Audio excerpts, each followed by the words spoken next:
Recipe వచ్చేసి పల్లి నువ్వుల లడ్డు.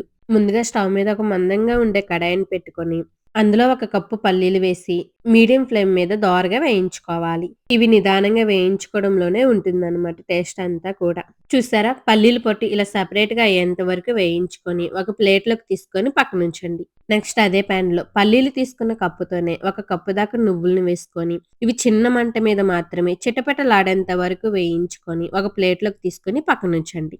నెక్స్ట్ అదే ప్యాన్‌లో ఎండు కొబ్బరిని చిన్న చిన్న ముక్కలుగా కట్ చేసుకున్నవి పావు కప్పు దాకా వేసుకోండి. ఇందులోనే 3 యాలకులు కూడా వేసుకొని, మంచి గోల్డెన్ కలర్ వచ్చేంత వరకు వేయించుకోవాలి. నిదానంగా వేయించండి. ఇవి తొందరగానే వేగిపోతాయి. ఇలా మంచిగా వేగిన తర్వాత వీటిని కూడా ప్లేట్‌లోకి తీసుకొని కంప్లీట్‌గా చల్లారనివ్వాలి. ఇవి చల్లారిన తర్వాత మిక్సీ జార్‌లోకి వేసుకొని మెత్తగా గ్రైండ్ చేసుకోవాలి. ఇలా గ్రైండ్ చేశాక ఇందులోనే పల్లీలు, నువ్వులు తీసుకున్న కప్పుతోనే ఒక కప్పు దాకా తురిమిన బెల్లాన్ని వేసుకోండి. ఇలా గ్రైండ్ చేసుకున్న మిశ్రమాన్ని ఒక ప్లేట్‌లోకి తీసుకొని చేత్తో ఒకసారి కలిపి మీకు నచ్చిన సైజులో లడ్డూలాగా చుట్టుకుంటే పల్లి నువ్వుల లడ్డు రెడీ అయిపోతుంది.